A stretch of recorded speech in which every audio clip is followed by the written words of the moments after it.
இப்போ நம்ம இல்மு, அதாவது கல்வி என்றால் பொதுவாக இன்று மக்கள் என்ன விளங்கி வைத்துக் கொண்டிருக்கிறார்கள் என்றால், இந்த பள்ளிக்கூடங்களில் மனிதர்கள் உருவாக்கிய கல்வியை படிப்பது. மனிதர்கள் உருவாக்கின கல்வி என்ன? அறிவியல் உருவாக்கி இருக்கிறாங்க, வரலாறு, பூகோளம், இந்த மாதிரி மனிதர்கள் உருவாக்கிய கல்விகளை மக்கள் படித்து கொண்டு அதனுடனே தங்களது அறிவு தேடலை நிறுத்தி கொள்கிறார்கள். சரியா இல்லையா? இப்போ நம்ம என்ன செய்கிறோம்? புள்ள பிறந்துருச்சு, புள்ள 3 வயசாயிருச்சு, உடனே படிக்கணும், புள்ள கல்வி கற்றுக்கணும் என்று சொல்லி எங்கே கொண்டு போய் விடுறோம்? நம்ம ஸ்கூல்களில் கொண்டு போய் விடுறோம். அங்கே என்ன சொல்லித்தராங்க? ABCன்னு சொல்லி ஆங்கிலேயர்களுடைய கல்விகளை சொல்லித்தராங்க. அல்லது அவர்கள் உருவாக்கின அறிவியல், வரலாறு, பூகோளம், இந்த மாதிரி மற்ற கல்விகளை சொல்லித்தராங்க. இப்போ கொஞ்சம் நல்ல பொறுமையாக கேளுங்க. இந்த மனிதர்கள் உருவாக்கின கல்வி இருக்குல்ல, அதாவது மனிதர்கள் ஆராய்ச்சி செஞ்சு அவர்கள் எழுதின இந்த கல்வி இருக்குது, இது ஒரு நிரந்தரமான கல்வி கிடையாது. ஒருத்தர் மாற்றுவார், இன்னொருத்தர் டெவலப் பண்ணுவார், இன்னொருத்தர் குறை சொல்வார், ஒரு இடத்த விட இன்னொரு இடத்துல வித்தியாசமாக இருக்கும். இதெல்லாம் மனிதர்கள் உருவாக்கக்கூடிய கல்வி. இந்த கல்வியை கொண்டு கிடைக்கக்கூடிய நன்மை என்ன என்றால், இந்த துன்யாவில் அந்த மனிதர் வாழ்வதற்கு, பொருளாதாரம் சம்பாதிப்பதற்கு அவர் இந்த கல்வியை பயன்படுத்தலாம். புரிஞ்சுச்சா? இந்த மனிதர்கள் உருவாக்கின இந்த கல்வியை கொண்டு மனிதர்களுக்கு கிடைக்கக்கூடிய பலன் என்ன? பொருளாதார வளர்ச்சி, பொருளாதாரத்தை சம்பாதிக்கிறது. இப்போ இந்த கல்வியை வைத்து கொண்டு ஒருத்தர் கபூரில் போய் பதில் சொல்ல முடியுமா? கபூரில் போய் சொர்க்கத்தை அவர் தேட முடியுமா? ஆகிரத்தில் போய் யாரெல்லாம் நான் இன்ஜினியர் ஆகி வந்திருக்கிறேன், நான் பெரிய இன்ஜினியரு, பெரிய கலெக்டரு, பெரிய சயின்டிஸ்ட்டு, நான் பெரிய ஒரு விஞ்ஞானி, எனக்கு நீ சொர்க்கத்தை கொடுன்னு சொல்ல முடியுமா? முடியாதா? நான் யாரெல்லாம் பெரிய டாக்டரு, சென்னையிலேயே நான் தான் பெரிய டாக்டரு, கை வச்சாலே ₹1,00,000 வாங்குவேன் அப்படின்னு அவர் சொல்கிறார். அங்கே போய் அவர் சொர்க்கத்தை கேட்க முடியுமா? அதை சொல்லி கேட்க முடியாது. அப்போ மனிதர்கள் உருவாக்கிய இந்த கல்வியை கொண்டு அல்லாஹ்விடத்தில் வெற்றியையோ மறுமை வாழ்க்கையில் வெற்றியையோ ஒரு மனிதன் தேட முடியுமா? தேட முடியாது. அப்போ மறுமை வாழ்க்கை, அதாவது மறுமை வாழ்க்கை தானே நமக்கு நிரந்தரமானது. இந்த துன்யாவில் எவ்வளோ நாள் இருக்க போகிறோம்? நமக்கு முன்னாடி நம்முடைய பாட்டை, பூட்டை, முப்பாட்டை எத்தனையோ பேரை மௌத்தாக்கிட்டு தான் நம்ம உலகத்துக்கு வந்திருக்கிறோம். ஆனால் ஒரு அறிஞர் பேசும்போது சொன்னார் பாருங்க, சுப்ஹானல்லாஹ், இன்றைக்கி உயிர் வாழக்கூடிய ஒவ்வொருத்தரும் நம்ம எப்படி நினச்சிருக்கிறோம்னு சொன்னால், நம்ம தான் புதுசாக இந்த துன்யாவுக்கு வந்திருக்கிற மாதிரியும் நமக்கு பின்னாடி அடுத்து துன்யாவே இல்லைங்கிற மாதிரி தான் நம்ம வாழ்ந்துக்கிட்டு இருக்கிறோம். புரியுதா உங்களுக்கு? அதாவது நமக்கு முன்னாடி யாருமே மௌத்தாகாத மாதிரியும், நம்ம தான் புதுசாக இந்த துன்யாவுக்கு வந்திருக்கிற மாதிரியும், இனி நமக்கு பின்னாடி உலகத்தில் எதுவுமே இருக்காது, உலகமே அழிஞ்சிரும். அப்போ மொத்த துன்யாவுமே நமக்கு தான்.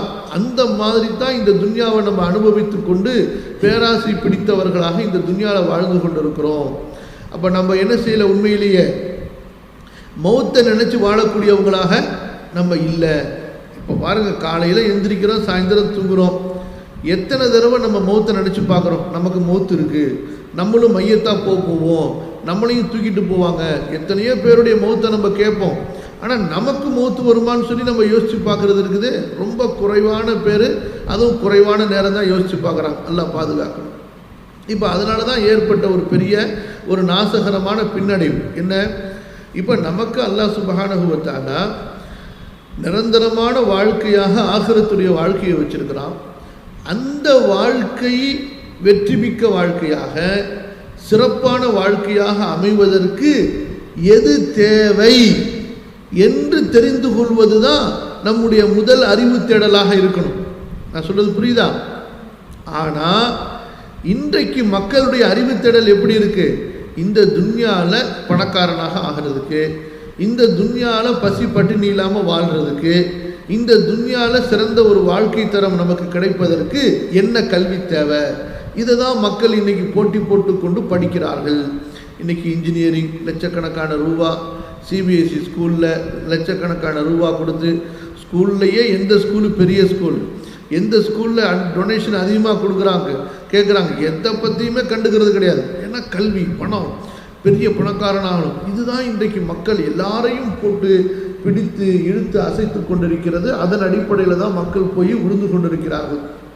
சரி, அப்போ இவங்க படிக்கக்கூடிய இந்த ஸ்கூல் கல்விகளும் சரி, காலேஜ் கல்விகளும் சரி, யூனிவர்சிட்டி டிகிரிகளும் சரி, இது எதுக்கு தான் பயன்படும்? இந்த துன்யாவுக்கு தான் பயன்படும்.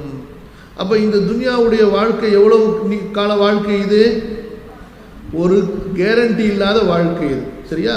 மறுமையை கவனித்து பார்த்தால் ஒரு காலை பொழுது அல்லது ஒரு மாலை பொழுது தான். அப்போ அந்த கல்வியைத்தான் மக்கள் முதலாவதாக தேடிக்கொண்டிருக்கிறார்கள். அதான் நம்ம இன்னைக்கு தெரிந்து கொள்ள வேண்டிய விஷயம். மக்கள் இன்றைக்கு அற்ப அழியக்கூடிய துன்யாவுடைய கல்வியை எப்படி தேடுறாங்க? முதலாவது ப்ரிஃபரன்ஸ் கொடுத்து, முதல் முக்கியத்துவம் கொடுத்து தேடிக்கொண்டிருக்கிறார்கள். ஆனால் முஸ்லிம்களாகிய நாம் முதல் முக்கியத்துவம் கொடுத்து எதை தெரிந்து கொள்ள வேண்டும்? மஅரிஃபத்துல்லாஹ், மஅரிஃபத்து நபியிஹி, மஅரிஃபத்து தீனில் இஸ்லாம். அதை நாம் தெரிந்து கொள்ள வேண்டும். புரிஞ்சுச்சிங்களா? அப்போ நம்ம ஒவ்வொருவரும், ஒவ்வொருவருடைய பிள்ளைகளும் முதலாவதாக நாம் தெரிந்து கொள்ள வேண்டிய இல்மு எது என்றால் அல்லாஹ்வுடைய இல்மு, அல்லாஹ்வுடைய நபியை பற்றிய இல்மு, அல்லாஹ்வுடைய தீனுல் இஸ்லாமுடைய இல்மு. அப்போ அந்த இல்மு தான் நமக்கு நம்முடைய நிரந்தர வாழ்க்கையாகிய கபருடைய வாழ்க்கை, அதற்கு பிறகுள்ள ஆகிரத்துடைய வாழ்க்கையிலே நமக்கு வெற்றியை தேடித்தரக்கூடியது. புரியுதுங்களா? அப்போ 4 விஷயங்களில் முதலாவது விஷயம் எது? இல்ம். 4 விஷயங்களை கற்று செயல்படுத்த வேண்டும் என்று சொன்னார்களா இல்லையா? அதில் 4ல் முதலாவது என்ன? இல்ம். அதாவது மஅரிஃபத்துல்லாஹ், நபிஹி ஸல்லல்லாஹு அலைஹி வஸல்லம், தீனில் இஸ்லாம். சரி, இப்போ பாருங்க, இப்போ இந்த தீனுல் இஸ்லாமுடைய மாரிஃபத்தும் சரி, நபியுடைய மாரிஃபத்தும் சரி, அல்லாஹுடைய மாரிஃபத்தும் சரி, இதை மனிதன் தன்னுடைய அறிவினால் கண்டுபிடிக்க முடியுமா? இப்போ உதாரணத்துக்கு ஒரு மைக் இருக்குது, ஒரு விமானம் இருக்குது. அதே போல் இந்த துன்யாவில் நீங்கள் பார்க்கக்கூடிய எத்தனையோ பொருள்கள் இருக்கின்றன. இவையெல்லாம் மனிதன் தன்னுடைய ஆய்வுனால், ஆராய்ச்சியினால், அல்லாஹ் அவனுக்கு கொடுத்த அக்கல் என்ற அந்த புத்தியினால் அதை பயன்படுத்தி துருவி கண்டுபிடிச்சிடலாம். இப்போ அல்லாஹ்வை பற்றிய இல்மை அப்படி கண்டுபிடிக்க முடியுமா? அல்லாஹ் எங்கே இருக்கிறான், எப்படி இருக்கிறான், அல்லாஹ்வுடைய கட்டளை என்ன, அல்லாஹ்வுக்கு எது பிடிக்கும், அல்லாஹ்வுக்கு எது பிடிக்காது, எது செஞ்சால் சொர்க்கம் கிடைக்கும், எது செஞ்சால் அல்லாஹ் நரகத்தில் மனிதனை தூக்கி போட்டுருவான், இதெல்லாம் மனிதன் யோசித்து கண்டுபிடிச்சிக்க முடியுமா? சொல்லுங்க. மனிதன் யோசித்து சிந்திச்சு இதை கண்டுபிடிக்க முடியாது.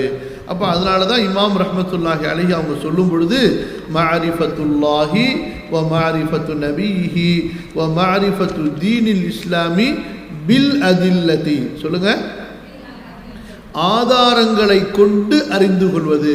என்ன சொல்றாங்க அவங்க? ஆதாரங்களை கொண்டு. அப்போ இந்த ஆதாரங்களை வைத்து தான் நம்ம என்ன செய்ய முடியும்? அல்லாஹ்வை அறிய முடியும், அல்லாஹ்வுடைய நபியை அறிய முடியும், தீனுல் இஸ்லாமை அறிய முடியும்.